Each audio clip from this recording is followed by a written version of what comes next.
제가 오늘까지 2박 3일 동안 전도사 교육을 다녀왔어요. 원주로 다녀왔습니다. 첫째 날 밤이었어요. 한 선배님이 밤에 전화가 왔습니다. 자기 방으로 오래요. 한 99학번 정도 되는 선배였어요.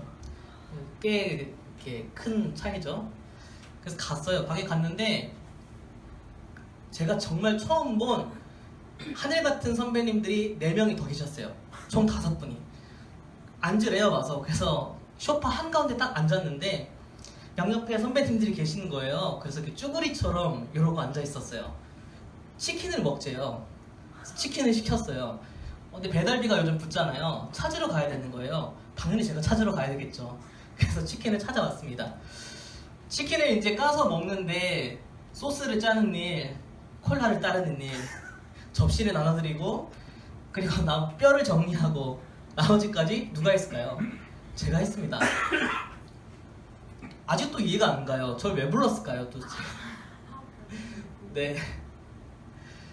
때로는 내가 정말 하고 싶지 않은데 내가 해야 될 말 꼭 해야 될 때가 있어요. 제가 선배들한테 콜라 한 잔 따라달라고 처음 보는 분한테 이렇게 잔을 내밀 수는 없잖아요. 정말 나는 하고 싶지 않은데 내가 꼭 해야 될 만한 일이 그렇게 있는 것 같아요. 저는 아버지의 임종을 직접 지켜봤어요. 이제 숨이 이제 멎으려고 하고, 그래서 의사들이 다 출동했어요. 간호사들이. 코드블루가 뜬 거죠. 심폐소생술을 한 30분간 이어져서 했어요. 하지만 이제 가망이 없었어요. 마지막 그것을 인정하고 더 이상 심폐소생술을 하지 말아달라고 그렇게 가족이 이야기해야지만 의사들은 멈춰요. 그래서 저한테 그걸 요구하는 거예요. 저는 이제 아버지가 돌아가셨다라는 걸 제가 하고 싶지 않았음에도 불구하고 인정할 수밖에 없었어요. 가족들에게 전하는 것도 제 몫이었어요. 그리고 정신을 차리고 장례식장을 빨리 정하고 장례 일정을 사람들에게 알리고, 그리고 장지를 정하고 기타 행정적인 여러 가지 일들을 해야 되는 것도 저의 몫이었어요. 슬퍼할 틈도 없이 아주 바쁘게 그렇게 해나갔습니다.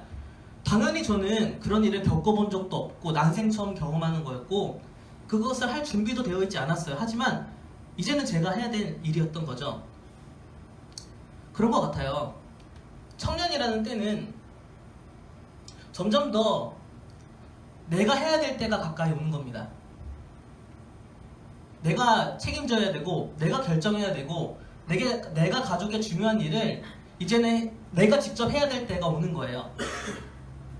나 자신을 책임지는 것뿐만 아니라 내가 앞으로 이루게 될 가정도 책임져야 되고 내 자녀도 책임지는 것뿐만 아니라 더 나아가서는 내 부모도 책임져야 될 그럴 때가 청년의 때예요. 우리는 이것을 할 준비가 안 됐다, 하고 싶지 않다라고 하더라도 우리가 무조건 해야 됩니다. 여호수아가 오늘 그랬던 것 같아요. 모세가 죽었어요. 갑작스럽게 모세가 죽었어요. 이제는 자신의 때가 왔습니다. 자기가 해야 됩니다. 자신이 이들을 이끌어야 되고 이들에게 용기를 줘야 되고 일으켜서 하나님이 원하시는 뜻으로 이끌어가는 역할을 여호수아가 했어야 됐어요. 준비가 안 됐을 수도 있고 아직도 두렵고 떨리고 버겁다라고 생각할 수도 있었어요. 하지만 그것과 상관없이 여호수아는 그 일을 해야만 했습니다. 이스라엘에서 15년 넘게 거주하신 교수님이 한 분 계셨어요. 저희 학교에. 그 교수님의 옆집 사람 이름이 모세였대요. 그만큼 모세는 이스라엘 사람들에게는 굉장히 존경받는 사람이기 때문에 흔한 이름이었어요. 그것은 이스라엘 사람들이 모세를 굉장히 중요하게 여긴다는 거죠. 심지어 예수 그리스도가 이 땅에 오셔서 사역했을 때도 사람들은 예수님보다는 모세를 더 우선시 여겼죠. 그때 당시 처음 이스라엘 백성들이 이집트에서 해방돼서 광야 땅을 지나갈 때 이들은 모세만 믿고 나왔어요. 모세 한 사람만 보고 나왔어요. 모세가 얼마나 중요했냐면 모세가 잠깐 자리를 1년 동안 비웠는데 그때 난리가 났잖아요. 금송아지를 숭배하고 무너졌잖아요. 그만큼 모세의 비중이 엄청났습니다. 광야 생활 40년을 버틸 수 있는 원동력도 모세였어요. 그런데 그 모세가 죽은 겁니다. 여호수아가 감당이 안 되는 거예요. 게다가 이들은 40년 동안 광야에서 생활을 했습니다. 익숙해질 대로 그 생활이 익숙해졌어요. 사람은요 아주 작은 일들을 반복하다 보면 습관이 되고 그것에 익숙해져요. 심지어 부정적인 것까지, 나를 갉아먹는 일까지도 익숙해져요. 그게 익숙해지다 보면요 벗어나지 못하고 일어나지 못해요.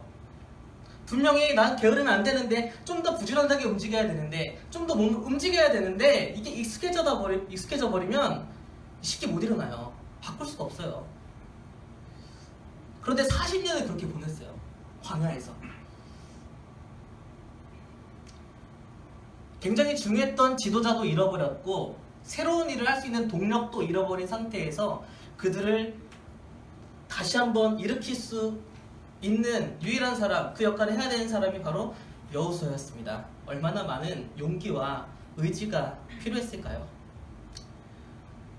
누가 다 무너진 회사를 이어받고 싶겠습니까? 좀 잘 나가는 회사에 가고 싶겠죠. 누가 다 망한 가게를 인수해서 다시 새롭게 시작하고 싶겠습니까? 좋은 몫에 있는 자리에 있는 그런 가게를 가고 싶겠죠. 누가 무너질 대로 무너진 사람들과 같이 일하고 싶겠습니까? 능력 있는 사람과 같이 일하는 게 편하죠. 정말 하고 싶지 않지만 하지만 내가 해야 됩니다. 여호수아는 그냥 기존에 해왔던 일을 그냥 그대로 한다면 좀 할만할 텐데, 즉 그동안 했던 광야 생활을 그대로 이렇게 이어서 자기가 한다면 좀 적은 기간이 있을 거잖아요. 그러면 좀 괜찮을 것 같은데 바로 이제 가나안으로 가야 되는 거예요. 이들을 이끌고. 그게 더 부담스럽죠. 여호수아는 지금 이들을 일으켜서 이제는 움직여야 됩니다. 2절 한번 볼까요? 내 종 모세가 죽었으니 이제 너는 이 모든 백성과 더불어 일어나 이 요단을 건너 내가 그들 곧 이스라엘 자손에게 주는 그 땅으로 가라. 일어나라, 건너라, 가라.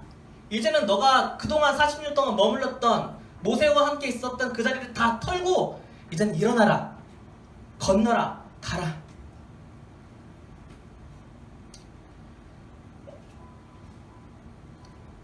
이게 참 모든 백성과 더불어 일어나라, 이게 딱 그 세 단어로 이어졌잖아요. 모든 백성과, 여러 단어군요. 모든 백성과 더불어 가라, 일어나라.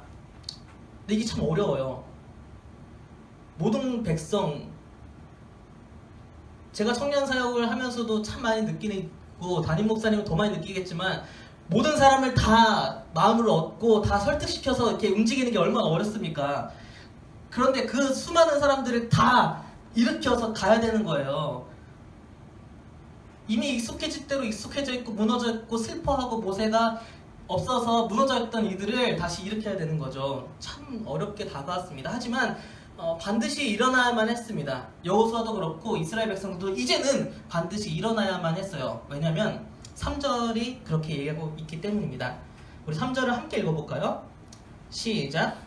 내가 모세에게 말한 바와 같이 너희 발바닥으로 밟는 곳은 모두 내가 너희에게 주었노니. 네, 여기서 주었다라는 단어는 완료형으로 쓰였어요. 그러니까 이미 줬다는 거예요. 하나님이 이미 줬다. 그러니까 내가 이미 줬기 때문에 일어나라는 거예요. 내가 이미 줬어 거기를. 그러니까 이제 일어나면 돼. 발바닥으로 밟기만 하면 너네 땅이다. 하나님은 이미 우리에게 약속으로 주셨지만요, 문제는 우리가 일어나고 발바닥으로 밟아야지만 우리 땅이 되는 거예요. 내 것이 되는 거예요. 약속으로는 이미 완료됐지만 우리의 노력이 필요해요. 노동이 필요해요. 우리가 일해야만 해요. 그래야지만 하나님이 약속하는 걸 우리가 다시 우리 것으로 취할 수 있어요. 하나님은 반드시 우리를 향한 분명한 계획들을 갖고 계십니다. 우리에게 분명한 비전을 주셨어요. 이미 완료형으로 주셨어요. 하지만 우리가 그것을 보지 못하는 이유는 일어나지 못하고 있기 때문에, 발바닥으로 밟고 있지 못하기 때문에, 노력하지 않고 있기 때문에, 그래서 우리의 비전이 보이지 않는 겁니다. 하나님은 분명히 저를 설교자로 부르셨어요. 저는 그것을 확신해요. 이번 전도사 교육을 다녀오면서 더 확신하게 됐어요. 나는 하나님의 말씀을 전하는 설교자로 하나님께 부름을 받았다. 라고 저는 분명한 부르심이 있어요. 제가 그것을 믿는데 그걸 안 채로 아무것도 하지 않고 여기 나와서 쓸데없는 농담 따먹기만 한다면 제가 과연 설교자일까요? 하나님이 나를 설교자로 부른 건 알겠지만 제 노력이 있어야죠. 그쵸? 성경도 더 많이 연구하고 이 말씀에서 하나님이 뭘 말씀하시는가 기도하고 그리고 잘 전할 수 있는 그런 능력도 열심히 연습해야겠죠. 저희 어머니가 직업이 노래 강사하세요.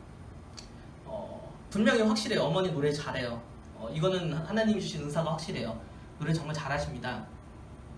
근데 여전히 홍콩 아가씨 한 곡만 주구장창 십몇 년 동안 그것만 가르친다면 이 사람은 노래 강사일까요?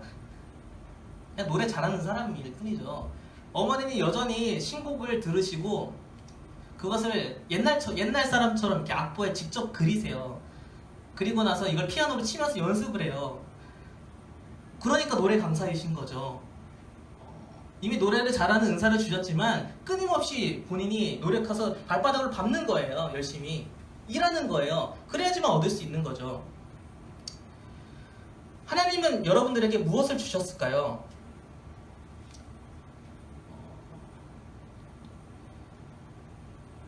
우리의 앞길이 막막하다고 생각하신다면 우리가 일어나지 않고 있기 때문입니다. 이미 주셨는데 그 주신 것을 발견하고 한번 믿고 일어나서 걸어보면 돼요. 노력해보면 됩니다. 발바닥으로 직접 밟아보면서 확인해보면 돼요. 그러려면 우리에게 굉장히 큰 용기가 필요하죠. 용기가 필요합니다. 분명 저는 비전이 확실합니다. 제일 명확하게 가야 될 길이 있어요. 저는 이것을 정말 확실하게 제 가야 될 길이라고 방점을 찍었어요. 하지만 거기까지 가는 길도 아직은 좀 막연하고 두려워요, 사실. 왜냐면요, 이번에 전도사교를 갔는데 목사님들이 한 6, 7분 오신 것 같은데 첫인사가 정말 다 똑같았어요. 여러분, 요즘 목회하기 어렵습니다. 정말 어렵습니다. 그런데 여러분 얼굴을 보니 희망이 생깁니다. 여러분들은 한국교회의 미래입니다. 다 똑같이 이렇게 얘기하셔요. 내가 한국교회의 미래라는 거 안 알아봐요. 요즘 목회가 어렵다는 말만 들어와요. 그 얘기를 들어요. 요즘 어렵다. 정말 어려운 것 같아요. 그러니까 가야 될 길은 알겠지만 막막한 거죠. 가는 길이. 두려운 거죠. 분명히 약속한 것을 받기 위해서 가야 되는 발걸음을 가벼워야 되는데, 즐거워야 되는데, 확신과 기쁨에 차서 가야 되는데 그 발걸음이 참 무겁고 떼기 무섭고 한 걸음 떼기에는 큰 용기가 필요한 게 정말 우리가 실제로 살아가는 현실입니다. 이게 현실이에요. 사절을 볼까요? 곧 광야와 이 레바논에서부터 큰 강 유브라데 강까지 해쪽 속에 온 땅과 또 해지는 쪽 대해까지 너의 영토가 되리라. 이게 하나님이 우리 그 이스라엘 백성들에게 주신 범위예요. 이만큼. 너네가 이만큼을 다 밟으면 너네 땅이 될 거다. 근데 여기 목록에 보면요, 참 만만치 않아요. 해쪽 속 얘기도 나오지만 강력한 민족이에요. 여기는 그냥 땅 이름만 나왔지만 그 땅에는 많은 적군들이 살고 있잖아요. 그러니까 실제로는 땅을 허락해 주셨지만 그것을 밟고 취하기 위해서는 엄청난 대항과 싸움이 기다리고 있다는 거죠.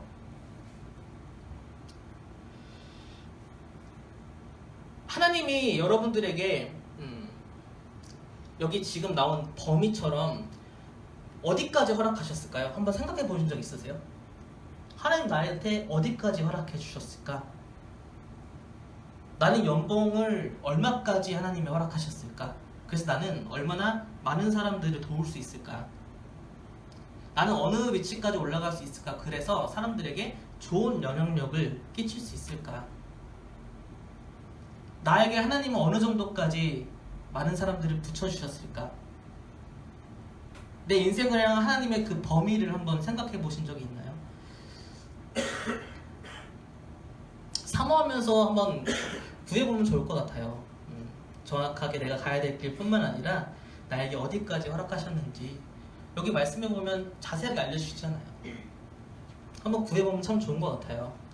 나는 누구와 결혼하고 자녀를 몇 명 낳을 것인지, 나는 어떤 분야의 전문가가 돼서 많은 사람들에게 좋은 도움을 줄 수 있는지, 이것도 한번 구해보면 좋을 것 같아요. 지금 여러분들이 있는 그 자리가 여러분들의 최종 목표는 아니잖아요. 지금 내가 하고 있는 그 자리가 내 마지막은 아니잖아요. 그걸 뛰어넘는 더 큰 비전이 여러분들에게 분명히 있잖아요. 없으신가요, 혹시? 내가 지금 있는 그 자리에 만족하거나 거기에 익숙해져 계신가요? 뛰어넘어서야죠. 하나님이 더 큰 비전을 허락하신다면 그 비전 향해서 발 탁 차고 일어나야죠. 그 땅을 주실 하나님을 바라보지 못하고 내가 헤쳐나가야 될 그 민족들만 보인다면 두려워서 한 발짝도 떼지 못할 거예요. 우리는 그것을 허락하신 하나님을 보면서 용기 있게 한 걸음 한 걸음을 내딛어야 돼요. 그래서 믿음은 용기라고 한 신학자는 얘기했어요. 믿음은 용기고, 용기 있게 하나님을 붙잡은 채로, 믿은 채로 실제로 한 발자국을 탁 떼보는 노력이 필요합니다. 지금부터 용기가 되는 말씀을 나누려고 하는데요. 5절부터 이렇게 보시면 이제 이 말 하나하나가 참 용기가 됩니다. 함께 5절을 읽어볼까요? 시작. 내 평생에 너를 능히 대적할 자가 없으리니 내가 모세와 함께 있었던 것 같이 너와 함께 있을 것임이니라. 내가 너를 떠나지 아니하며 버리지 아니하리니. 아멘. 내 평생에 너를 능히 대적할 사람이 없을 거다. 사실은 설교를 준비하면서 이번 주에 본문을 놓고 참 많이 씨름을 했어요. 그런데 이번 목회 그 전도사 교육을 다녀오면서 이 본문이 그 화요일 새벽 예배 본문이었고요. 그다음에 수요일 말씀 다른 본문이었는데 이 본문 가지고 또 설교를 하시더라고요. 그래서 급하게 수정을 했어요. 물론 그 설교문을 전혀 가져오진 않았지만 예화가 참 너무 좋아서 한번 소개해 드리려고 해요. 여기 종이가 한 장 이렇게 있어요. 제가 양쪽에 이렇게 종이를 잡고 있을 때 유영천 선사님 힘있게 한번 가운데를 탁 찔러주시겠어요? 네, 이렇게 하면 종이가 굉장히 쉽게 찢어지죠. 그런데 이 가운데를 손가락으로 찌르거나 주먹으로 때려도 종이가 찢어지지 않으려면 어떻게 해야 될까요? 접으면 되나요? 놓으면 되나요? 목사님이 가르쳐주신 방법은요, 벽에 붙이면 된대요. 벽에 붙이면 이걸 뚫으려고 손가락으로 찌르고 힘있게 주먹으로 때리면 어떻게 되나요? 내 손가락만 아프고 내 주먹만 아파요. 그런 거예요. 우리는 종이랑 같아요. 너무 쉽게 찢어져요. 너무 연약하죠. 하지만 이 단단하고 든든한 벽에 붙어 있으면 어떤가요? 어떤 거센 주먹과 손가락질에도 뚫리지 않아요. 찢어지지 않아요. 하나님을 아무도 대적할 수 없는 이유는 이 강력하고 든든한 벽이시기 때문이에요. 우리가 이렇게 하나님 앞에 붙어 있으면, 하나님과 함께 있으면, 함께 있지 못할 때 쉽게 멘탈이 찢어지고 무너지는 그런 환경 속에서도 하나님과 함께 있으면 능히 그것을 이길 수 있다는 거죠.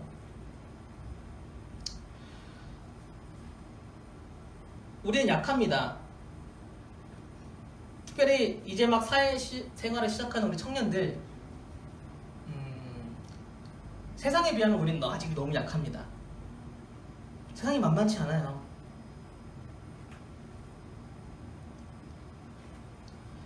꿈을 꾼다는 거, 그리고 그 꿈을 위해서 노력한다는 것도 엄두가 잘 안 나요.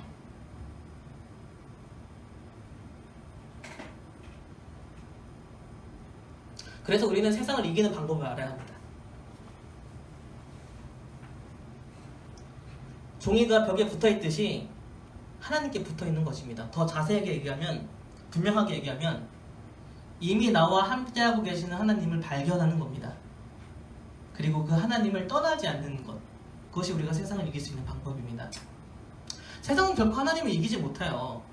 언뜻 보기에는, 잠깐 보기에는 술 대접하고 로비하면서 자신의 가진 힘과 권력으로 상대방을 누르는 사람이 성공하는 것처럼 보이죠. 하지만 하나님의 방법이 세상의 방법을 다 이깁니다. 절대 권력을 누릴 것 같던 그 비선 실세도 결국은 무너지잖아요. 온갖 수단을 다해서 권력을 유지하려고 했던 사람들도 결국은 무너지잖아요. 자기가 갖고 있는 그 위치로 자기의 자녀들에게 더 좋은 걸 주려고 했던 그 사람도 결국 무너지잖아요. 세상이 어떠한 악한 방법으로, 어두운 방법으로 더 높아지려고 해도 하나님이 빛 한번 비춰주시면 그 정의라는 것 앞에서 무너질 수밖에 없어요. 아무리 온갖 거짓과 술수와 비열한 방법으로 세상에서 더 높이 올라가려고 해도 정의 앞에, 하나님의 빛 앞에 순식간에 무너져버리고 말아요. 그러니까 우리는 누구를 의지해야 되나요?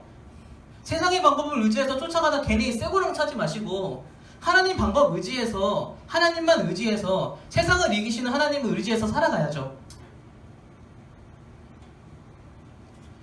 그러니 여러분, 우리 하나님의 방법으로 살아갑시다. 결코 대적할 상대가 없는 하나님을 떠나지 맙시다. 말씀이 이렇게 얘기해요. 모세와 함께 있었던 것 같이 내가 너희와 함께 있을 것이다. 내가 너를 떠나지 않고 버리지 않을 것이다. 하나님은 오늘 우리에게 용기를 주기 원하십니다. 여호수아에게도 용기를 주시기 원하셨고 이스라엘 백성들에게도 용기를 주기 원하셨던 것처럼 오늘 우리에게 용기를 주기 원하세요. 그래서 6절부터 9절까지 보시면요, 이 단어가 3번 반복돼요. 강하고 담대하라. 강하고 담대하라. 강하고 담대하라. 두려워하지 말고 놀라지 마라. 하나님은 너무 잘 알아요. 여호수아가 지금 두려워하고 있다는 거, 막막하다는 거. 이스라엘 백성이 다시 일어서기에는 너무 무너져 있다는 거 잘 알고 계세요. 그래서 이 말씀으로 위로해 주십니다. 강하고 담대하라. 두려워하지 말고 놀라지 마라. 여러분, 특히 우리 청년들 정신 바짝 차려야 됩니다. 이제 바통이 우리에게 넘겨왔어요. 이제는 우리가 일어나야 될 때예요. 우리가 해야 돼요. 우리가 우리 자신을 책임지고 더 나아가 많은 것을 책임져야 될 때가 옵니다. 하고 싶지 않다고 피할 수 없어요. 내가 해야 되면, 내가 꼭 해야 될 때가 옵니다. 우리는 찾아옵니다. 이제는 우리가 기성세대가 될 차례예요. 곧 있으면요. 세상 한복판에 나아가서 생존 경쟁을 본격적으로 해야 될 때가 우리에게 찾아옵니다. 엄두가 안 나고 용기가 안 난다고 포기하면 안 되잖아요. 많은 청년들이 포기해요. 엄두가 안 나서. 포기하면 안 되잖아요. 지금 우리가 처해져 있는 그 위치가 우리의 최종 목표가 아니잖아요. 우리는 더 앞으로 나아갈 수 있잖아요. 지금 내가 있는 그 자리가 내 비전이 아니잖아요. 우리는 더 한 걸음 나아가야 되잖아요. 하나님은 우리에게 더 앞으로 나아갈 수 있는 비전을 주세요. 그리고 믿음으로 내 발바닥으로 한 걸음 한 걸음 걸어가기 시작하면 그 약속을 성취할 수 있는 거예요. 용기를 가지고 내 앞을 가로막고 있는 적군을 보지 마시고 그 앞에서 나에게 그 비전을 허락하시는 하나님만 바라보면서 한 걸음 한 걸음을 걸어갔으면 좋겠습니다. 다시 노력을 시작했으면 좋겠어요. 용기를 낼 수 있는 방법을 마지막으로 알려드릴게요. 가장 중요한 용기입니다. 바로 우리가 말씀을 담는 용기가 되는 겁니다. 밥을 한번 며칠 안 먹어보세요. 한 끼만 안 먹어도 힘이 안 나는데 한 며칠 안 먹어보세요. 뭔가 분명한 목표도 있고 하려는 의지가 있는데 힘이 안 나서 못해요. 밥을 며칠 안 먹으면요. 옛날 우리나라 삼국시대 때 전쟁을 하면 굉장히 이렇게 요새와 같은 성이 있잖아요. 몇 달을 공격해도 무너지지 않는 성이 있어요. 그러면 어떻게 하는지 아시죠? 주변을 다 둘러싸요. 그래서 성 안에 아무도 못 들어가게 하고 성 밖에서 아무도 못 나오게 만들어요. 저기 경기도 이천에서 쌀 몇만 가마를 지고 이제 이 성으로 가지고 와야 되는데 막혀서 못 들어가는 거예요. 안에 있는 사람들이 쫄쫄 굶기 시작하죠. 한 달을 굶어보세요. 저절로 포기합니다. 그때 이제 아주 쉽게 그 성을 함락시킬 수 있어요. 굶으면요 힘이 안 나서 아무것도 못해요. 말씀이 우리 양식이잖아요. 말씀을 안 먹으면요 우리는 아무것도 할 수 없어요. 말씀을 안 읽으면요 하나님의 뜻이 당최 뭔지 알 수가 없어요. 내가 이 세상을 살아가는데 하나님의 어떤 기준과 어떤 방법대로 하나님의 뜻을 위해서 살아가야 될지를 전혀 알지 못해요.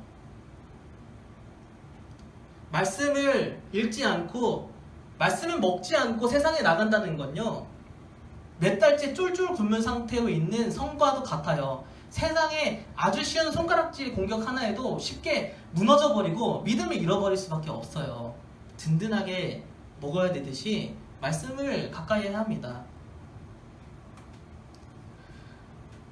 말씀을 봐야 용기가 생깁니다. 우리는 말씀을 아주 가득 담는 용기가 돼야 됩니다. 왜냐면 여호수아에게도 하나님이 이렇게 7절과 8절에서 말씀하시기 때문이에요. 한번 함께 읽어볼까요? 7절과 8절이요. 시작. 오직 강하고 극히 담대하여 나의 종 모세가 내게 명령한 그 율법을 다 지켜 행하고 우로나 자로나 치우치지 말라. 그리하면 어디로 가든지 형통하리니 이 율법책을 내 입에서 떠나지 말게 하며 주야로 그것을 묵상하여 그 안에 기록된 대로 다 지켜 행하라. 그리하면 내 길이 평탄하게 될 것이며 내가 형통하리라. 아멘.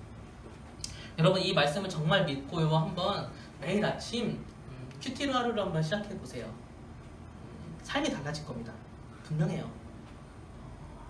처음에는 익숙하지 않아서 하나님의 말씀 음성을 어떻게 들어야 되는지 조금 헷갈릴 수도 있어요. 하지만 사람과 대화를 하다 보면 그 사람 처음에 얘기할 때는 그 말의 본 뜻을 모르지만 매일매일 만나고 얘기하다 보면 아, 이 사람이 이런 의미로 이런 얘기를 하는구나 라는 걸 알게 되듯이 매일매일 하나님과 말씀 앞에 나아가다 보면 아, 하나님은 나에게 이렇게 말씀하시는구나, 하나님 나한테 이런 방식으로 이야기하시는구나라는 걸 각자가 깨달을 수가 있어요.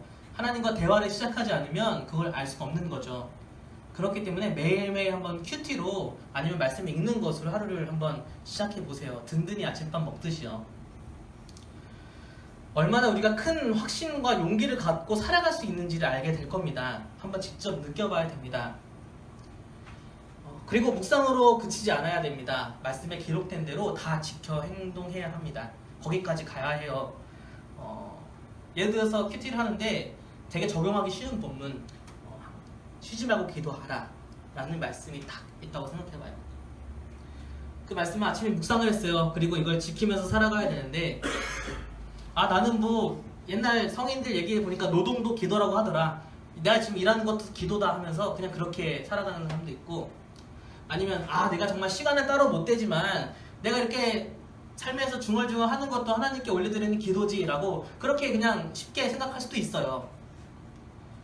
하지만 이렇게 우리가 뭐 우로나 자로나 치우치지 말고 말씀에 적힌 그대로를 하는 겁니다. 말씀에 적혀있는 그대로 하지 않으면요, 말씀에 적혀있는 그대로의 능력을 경험할 수 없는 거예요. 말씀에 적혀있는 그대로의 하나님의 약속을 얻을 수가 없는 거예요. 그 하나님의 말씀의 능력과 힘과 그 하나님이 주신 확신을 우리가 다 온전하게 느끼지 못하는 거예요. 보는 것으로는 아무것도 없어요. 그냥 잠깐 자각만 하고 깨달음만 있을 뿐이지 그거를 내 삶에서 직접 경험을 할 수는 없잖아요. 말씀은 그냥 한번 해보겠다면 그냥 있는 그대로를 한번 지켜서 행동해 보세요. 그러면은 내 삶에 전에 없었던 확신과 용기를 갖고 내가 넘어져 있던 자리에서, 무너져 있던 자리에서 일어날 수 있는 힘이 생기실 겁니다. 지난주에는 우리가 비전에 대해서 함께 나눴고 오늘은 그 비전을 성취할 수 있는 가장 중요한 용기에 대해서 함께 나눠봤습니다. 여러 나눔을 했지만 오늘 저에게 가장 깊이 다가왔고 또 나누고 싶은 하나님의 말씀은 강하고 담대하라는 겁니다. 하나님이 책임지시는 하나님의 자녀들이기 때문에 세상에 너무 쫄지 마시고 강하고 담대하게 하나님께 붙들려 있는 채로 말씀을 실천하는 삶을 그냥 한번 뛰어들어 보세요. 일어나서 한번 걸어보세요. 안 해보면 모르잖아요, 그렇죠? 그렇게 새로운 하루가 시작되기를, 그런 용기가 생기기를 간절히 바랍니다. 우리 이 말씀 붙잡고